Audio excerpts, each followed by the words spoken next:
Hey everybody, welcome back to the channel that takes you deep inside the San Francisco 49ers. I'm your host, Jack Hammer, here at Levi Stadium. Day 16 of 49ers training camp going down today. They are going to get into my instant reaction and takeaways from today's practice. We're going to get into everything: Brock Purdy, Trey Lance, Sam Darnold, who stood out other than the quarterbacks. Obviously, will be a big piece of this as well.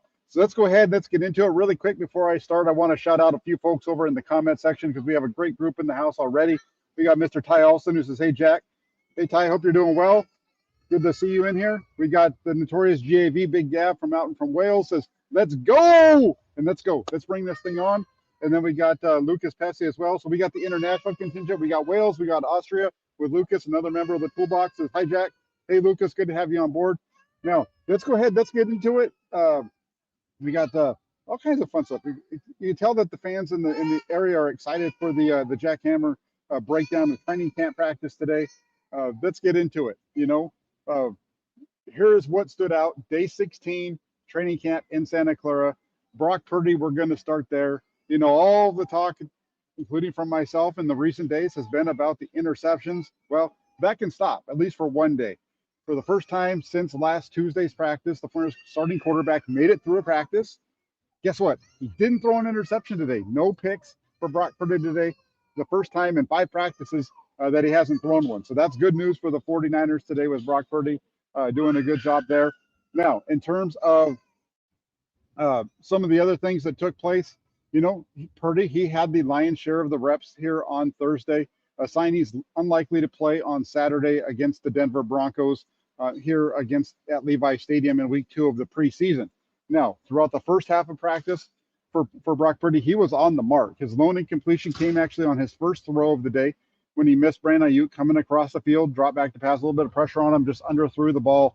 Bad throw from Brock Purdy to start the day, but he bounced back from that incompletion with a shot off play action to Deebo Samuel, who was running an over route from left to right. It's play action. It's one of those deep crossing patterns. Hit him in stride. Really nice ball from to Deebo Samuel from Brock Purdy there. So that's the starting point of a positive session for Brock Purdy. From there, his next series of downs, he opens it up with a completion to Brandon Ayuk, who's running a dig over the middle from right to left. Nice gain of 15. Follows that up with a little throw to Jordan Mason on the screen out to the right side before finding Ayuk again, this time on an out along the right sideline, a gain of 10. We talked about it yesterday with Brock Purdy, the arm strength, and a lot of people wondering if it's there, what's going on. Some of that because of Purdy himself saying that he's working on building everything back up and getting back to where he was. But he today dropped back, he ripped that thing.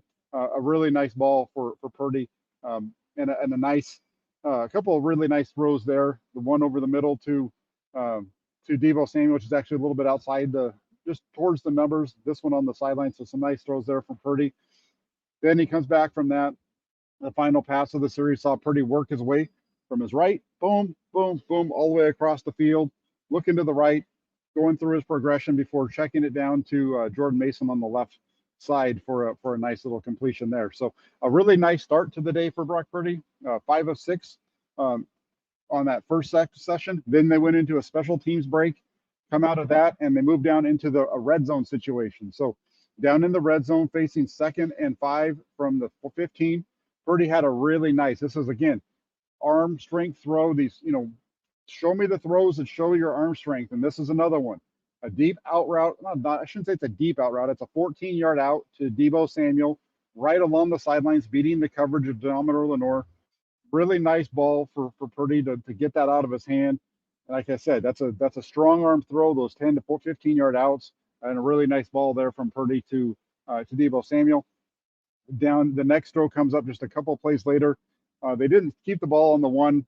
They moved it back a little bit so they could get some work. So from the 4-yard line, Purdy drops back to pass. He tries to fit a throw into Ross Dwelley, who had run a stick route on the left side of the offense. And he was right. He looked like he was open for a second, but there were some tight covers from Curtis Robinson. Tried to fit it in there. Robinson was able to come across, get his hand on the ball, knock it away to break it up. The next play, they went right back to Dwelley, though, this time on an out route to the right side in the right flat for the completion and a touchdown right at the goal line. So nice little 5-yard out throw. That's just a quick one. 1, 2, 3, boom, get the ball out of your hands real quick. Similar to some of the things that we saw on on Saturday for those of you that watched the game on, on Sunday. So touchdown pass right there from Purdy to Dwelly. Then the final session of the red zone area, the ball is about the 5-yard line. Drop back to pass. Had Jordan Mason running a little thing over the middle. Um, tight coverage around Mason. Purdy put the ball up high, kind of like what he did yesterday, except for he put it up a little bit higher. Mason wasn't able to get to it. None of the defenders were able to get to it. Went out of bounds for an incompletion. So not a bad session there in the red zone for Purdy. Now you get down end of practice, and the 49ers starting offense wrapped up practice for the day. And what they did was they did a hurry up session at the end of it.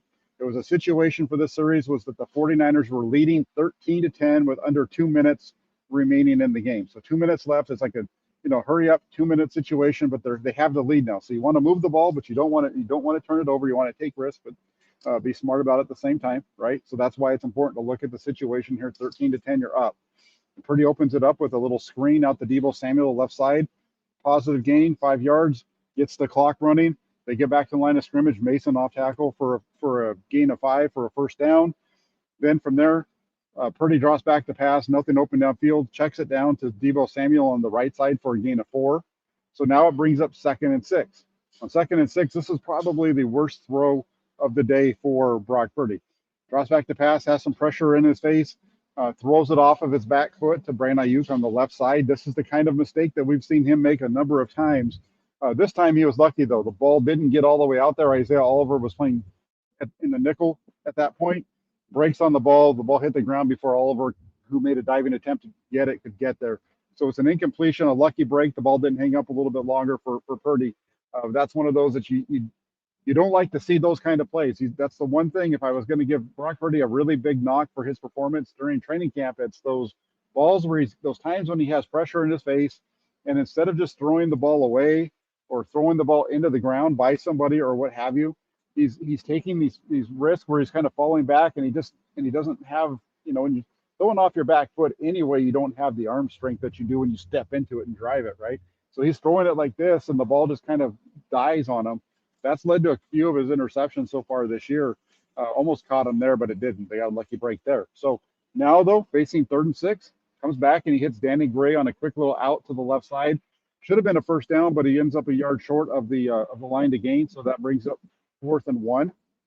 On 4th and 1, Purdy drops back the pass, scans the field, checks it down to Ty Davis Price on the left side. They pick up 7 yards and they get a new set of downs. So then they get back into it. On the 1st and 10 play, drops back the pass. He tries to throw to Davis Price on the right side. And I don't know if there's a miscommunication or if it was just a bad throw. Davis Price had hooked up and the ball went wide of him. So it was an incompletion there.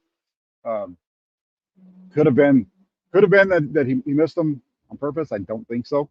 I would say the only reason I say it is to stop the clock, but I don't really think that's what happened. I think there was just a miscommunication between the two.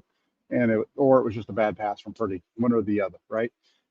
So after that, he gets the offense moving again, though. He has a couple of completions. First off, a 14-yard out to the right side to Chris Conley.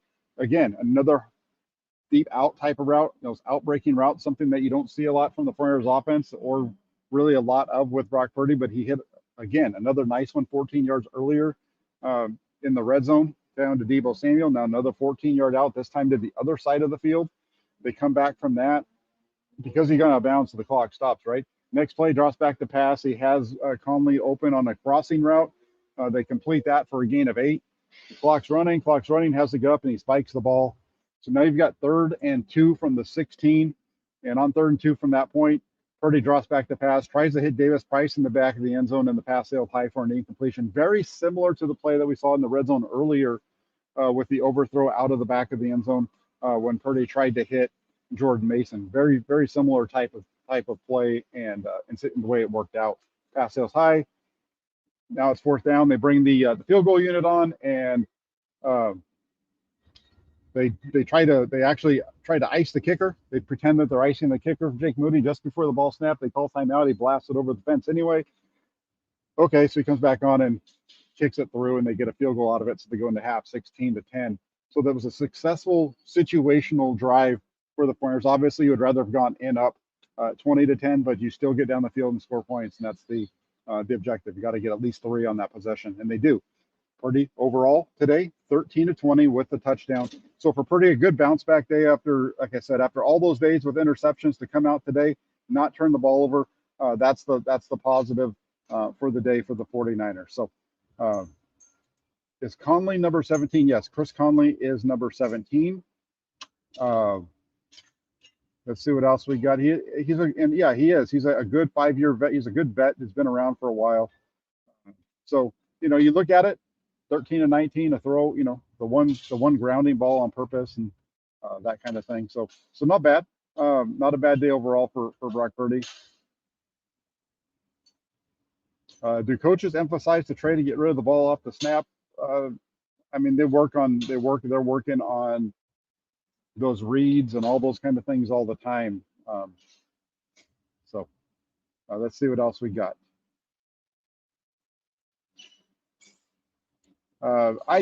Two dropped interceptions. No, the other, I don't agree with either of them. I don't think either were dropped interceptions. I know what he's talking about. There was one play that I think it might have been the play to Jordan Mason that bounced out of the back of the end zone. It was up high. Hufanga might have tipped the ball a little bit, but I think the biggest thing for me is not every time a defender gets his hands on the ball is it a dropped interception.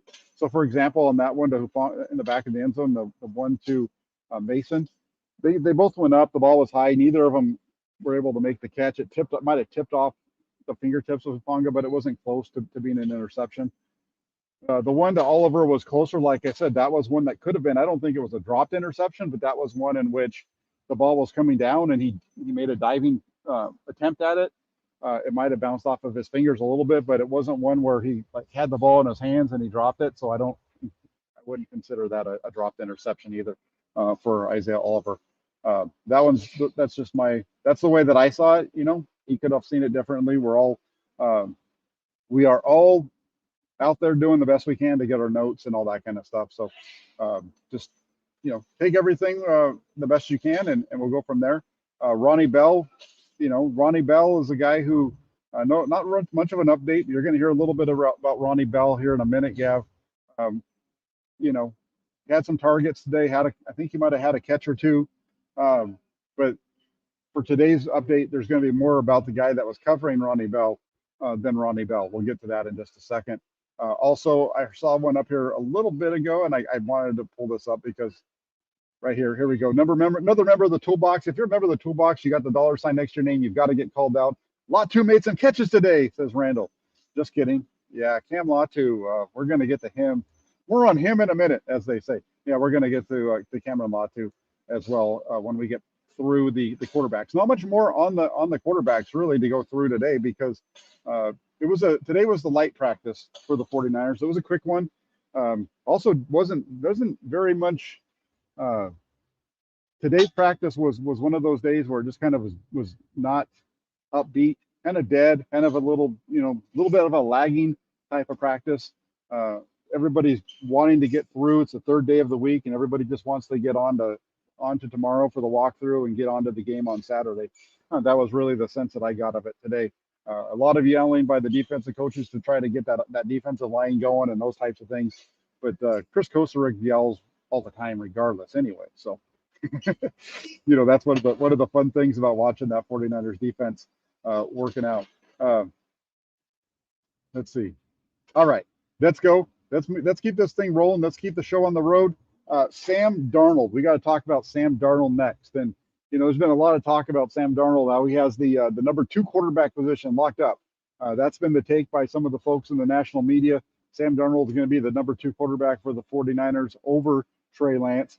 And I can understand to a point why they would say that. But then at the same time, the productivity on the field doesn't always match the what it looks like, if that makes sense. Sam Darnold looks much smoother than Trey Lance, but you look at the output that they put out there, and it's not really all that much different. Today, Sam Darnold completed 1 pass. He had 7 attempts, 1 pass. It was a rough practice for Darnold for sure, and he had some misses where guys were wide open. I mean, wide open, like throws that you got to hit. So some bad misses for Sam Darnold today. The first throw of the day, play action, rolls to his right, tries to hit rookie tight end Cameron Latu. So that's the first mistake, throwing the ball to Latu. It's on the sideline. I couldn't tell if Latu got his hand on the ball or not, but it definitely was not a completion along the sidelines. That was the only throw of his first series. Comes back after that. Next series, throw and draws back the pass. He has Troy Fumagalli running wide open down the middle of the field. Nobody within 5 yards of Fumagalli. He's just trucking down the middle of the field. I'm going to score a touchdown. And then Sam Darnold threw the ball, and he's like, oh, shit, I'm not going to catch a touchdown because I can't get to that ball.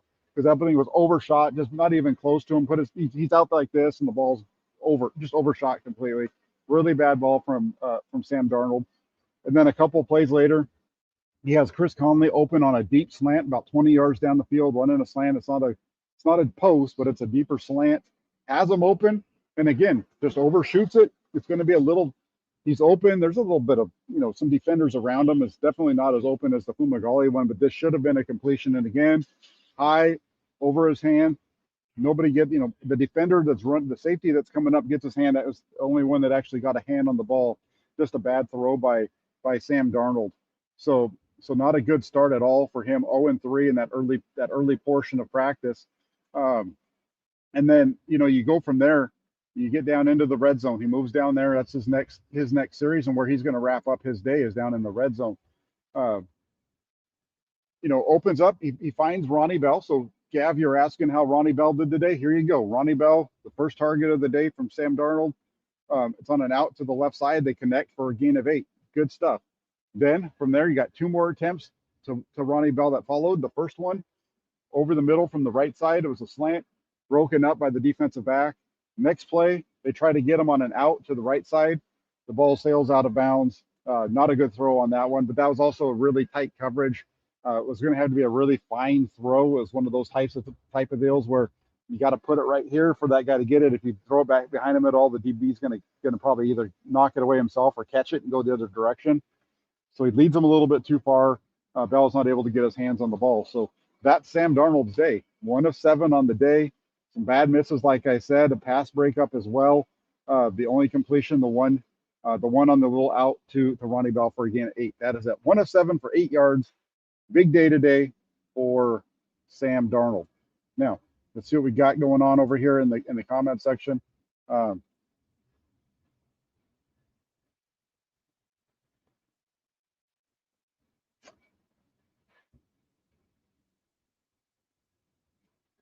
Yeah, let's get on to Spider. There's no excuse. You can't be late. You've got to be on time. You get the notifications. You tell your boss, hey, I got to stop. Jack's going live. I got to get my 49ers fix. I got to find out what happened today. What you missed is you missed everything that I said about the starting quarterback. Brock Purdy, 13 of 20 today for a touchdown. One of those incompletions was a spike. So 13 of 19 on targeted throws today for Brock Purdy. Nice piece of Spider is no picks for Brock Purdy for the first time in a while. So that's good. Jack Coletto did get on the field a little bit today, Gav. He had a really nice block on one run on a sweep to the left side. I was paying attention to him on that one, but other than that, he didn't really stand out too much. But he was out there for sure. Let's get on Trey Lance. Everybody's wants to talk about Trey Lance. Trey Lance was 3 of 3 today. He didn't miss. He was perfect. He only got in during the early portion of practice. He didn't get in after the special teams break. After the special teams break, it was to move the ball red zone period for the starters. Then they did the same thing for the number 2s, and I think Darnold's going to start the game on Saturday, so he got that work. And then Trey Lance, all he got was a couple of sessions early at the beginning of practice. The first one of his first plays of the day was a missed handoff. Turned around to hand it off to Jeremy McNichols. The 2 missed the handoff, so he had to hold on to it and basically run the power. It wasn't a design quarterback run, but that's what ended up happening. And then from there, they come out and drops back to pass, scanning the field. Nothing's open downfield. Nice little check down throw to Troy Fumagalli. Good decision, good read. Got the ball out of his hand pretty quick, so that was a nice play for Trey Lance.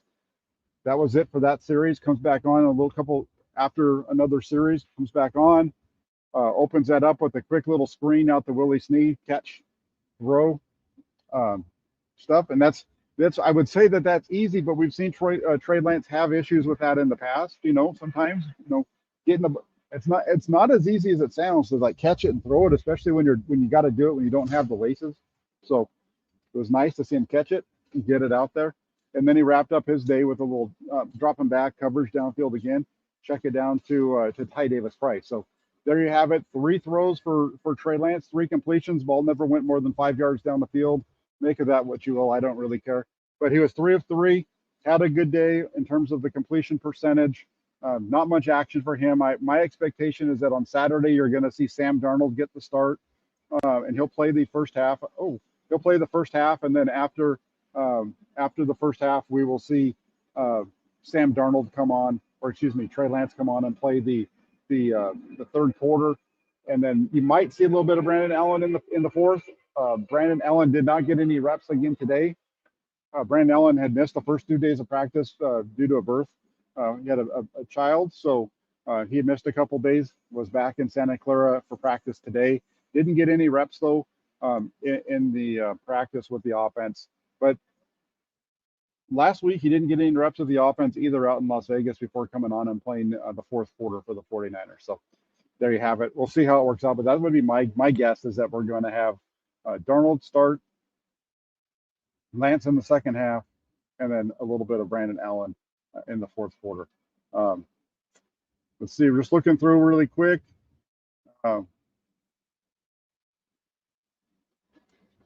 In some ways, I see what you're saying. Keep Coletto over Latu, but the problem there is you need the tight end. So that's not going to happen. But Ross Dwelly seems to be he's doing a good job, and he kind of seems to be the first guy up over everybody else right now with George Kittle not practicing at all this week. So there you have it. There's the quarterbacks. 13 of 20, a touchdown for Purdy, 1 of 7. Not a good day for Sam Darnold. Trey Lance, 3 of 3. Now, just a couple of other things that I want to get to. I want to get to the other guys that stood out, and there's been a lot of questions about certain positions, certain guys that are standing out, and you look at the running back spot. Christian McCaffrey's there.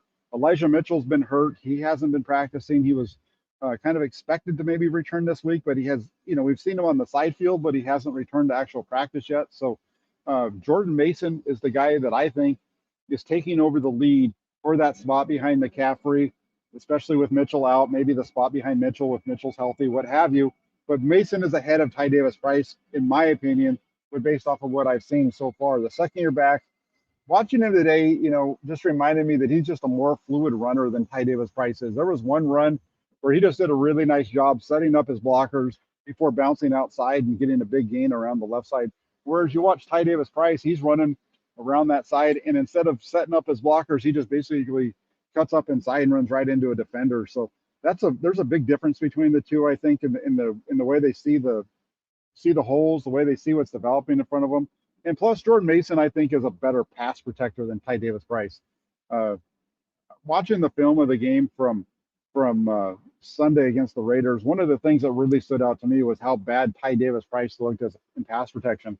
He's just time after time just getting up there and like throwing a shoulder like what you would yell at a kid in Pop Warner for doing, instead of getting up there and squaring up the blitzing linebacker, just either diving at their feet, which is one of the things that you can do at times, or just throwing a shoulder at them and completely whiffing. And so I don't like that. I don't think that's what you need to be doing. And Jordan Mason does a much better job of squaring up those guys. Also, though, I will say this about Davis Price. They get back from the game and you watch it, and so you have things to work on. Davis Price has looked better.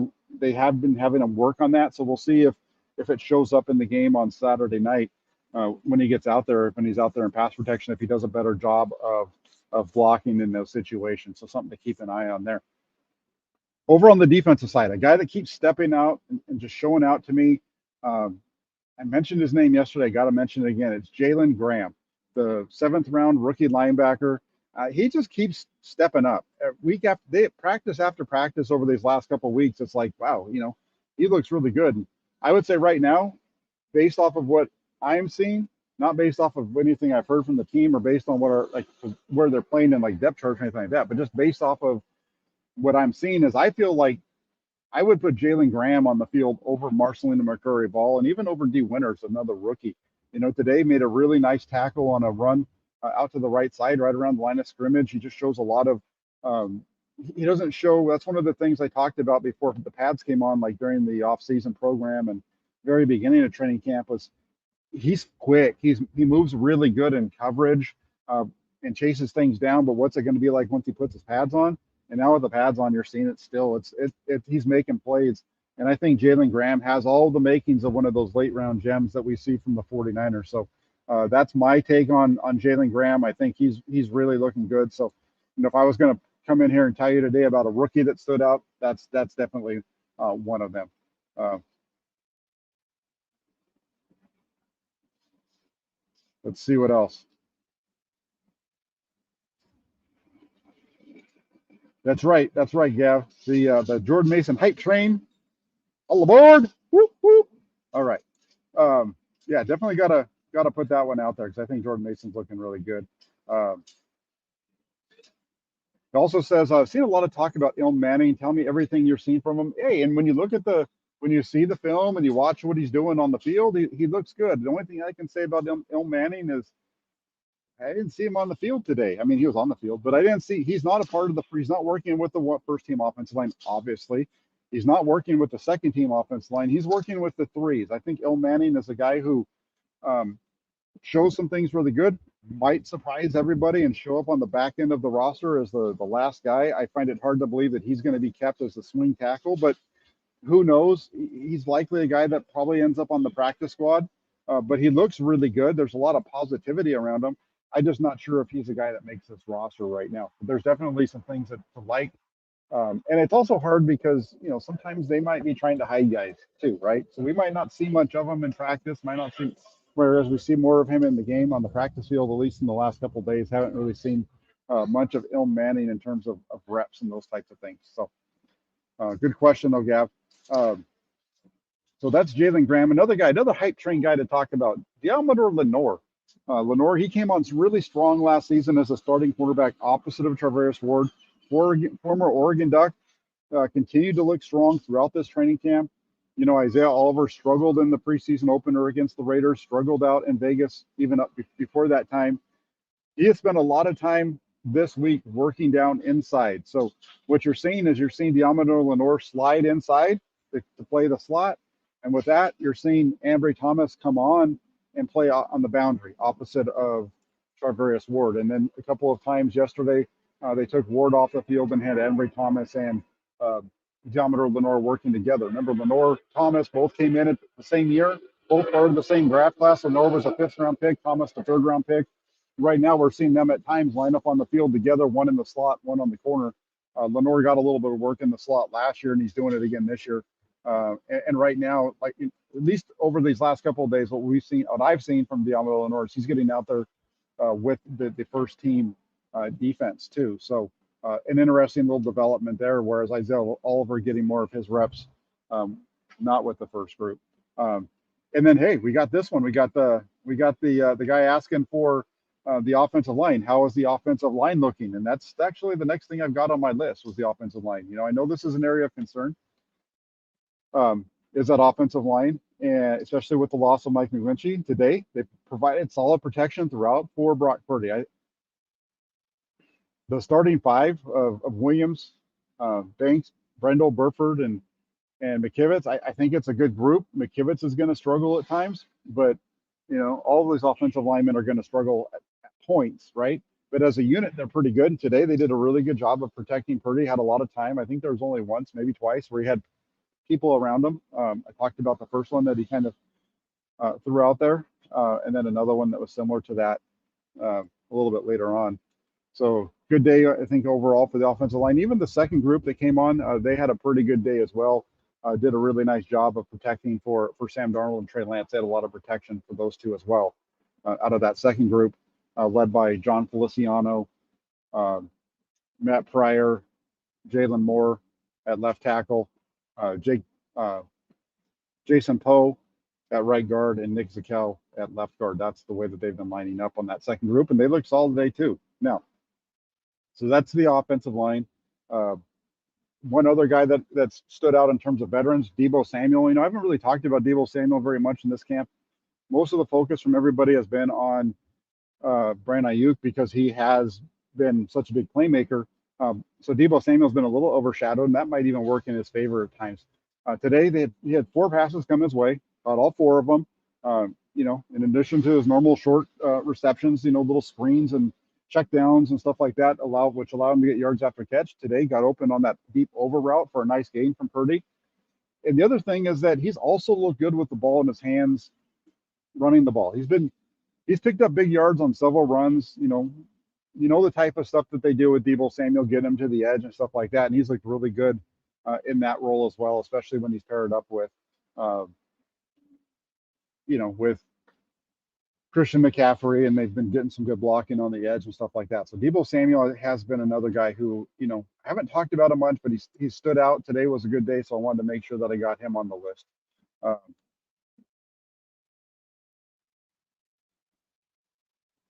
Who are you really mad at? I don't know who you're talking. Maybe you're talking to somebody else.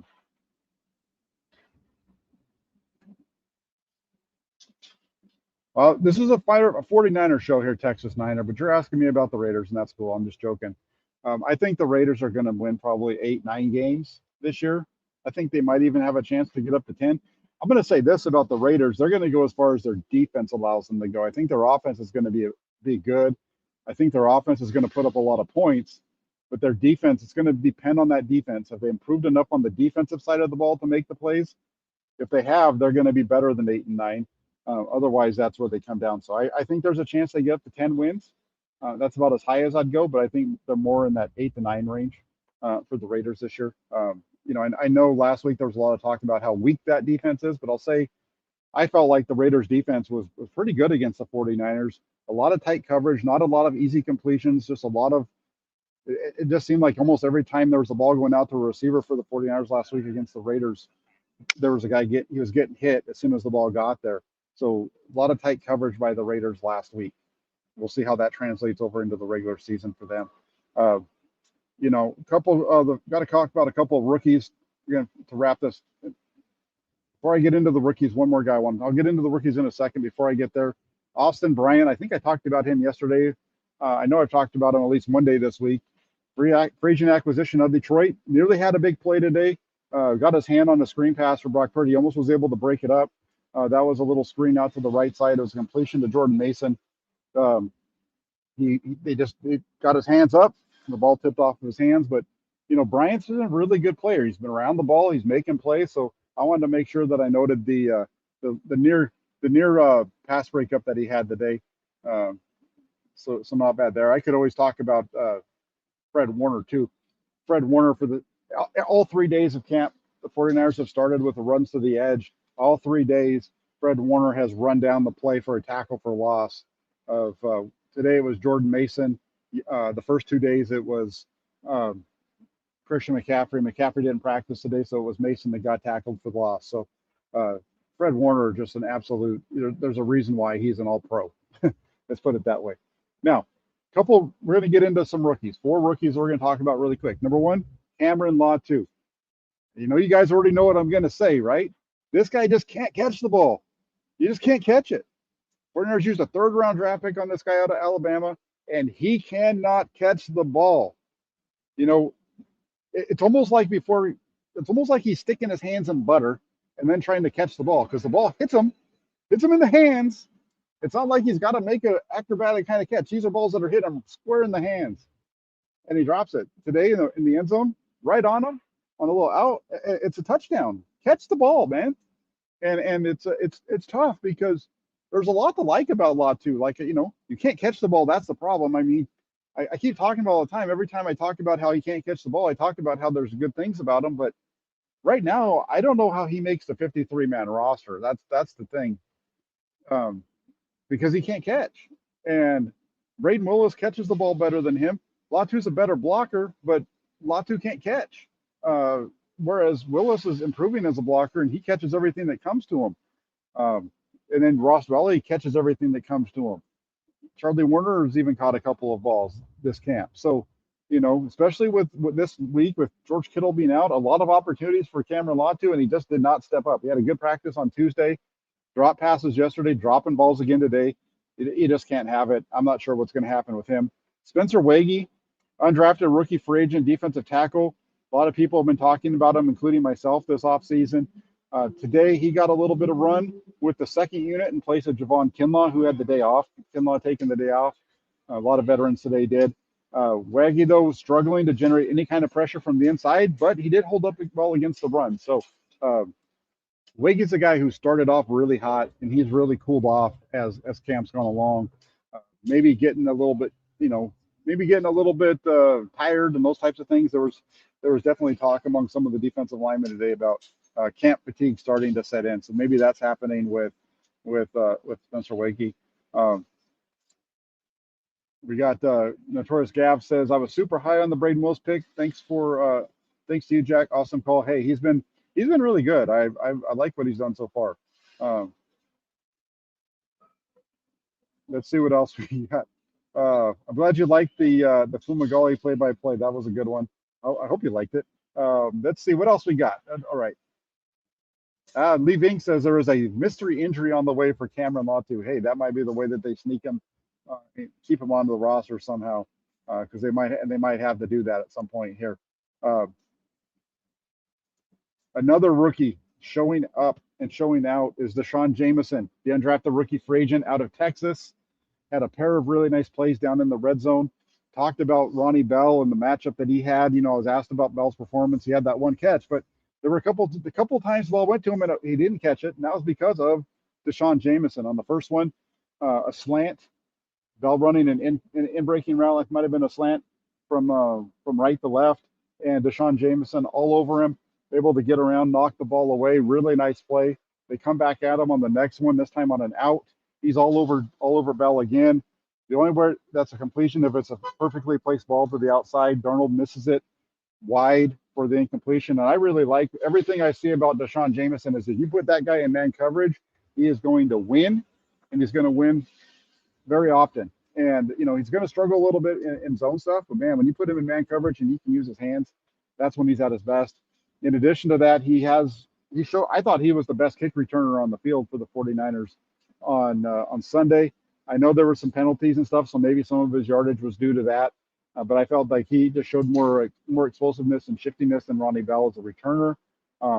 So he's fighting for a spot on the roster. I think there's a chance that he can find his way out there, based on the fact that he's just so good in coverage at times and could really be like that last man on this roster, especially with Darrell Luter still on PUP. I think that might open the door for Deshaun Jameson to make this roster as that last corner.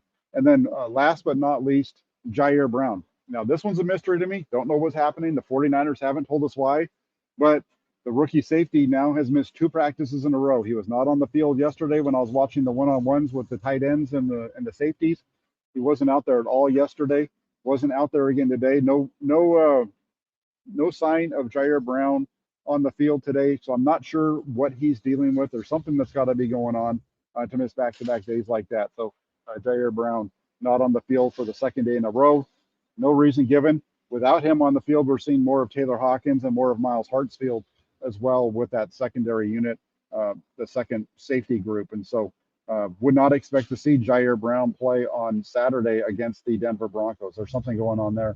We might get a little bit of word later on this week as to where that is. So it sounds like there's some kind of an injury going on. Not sure what it is. JG1 says that I heard the 49ers coach iced Moody today with the timeout, but Moody made it anyway. He did. They lined up to kick it.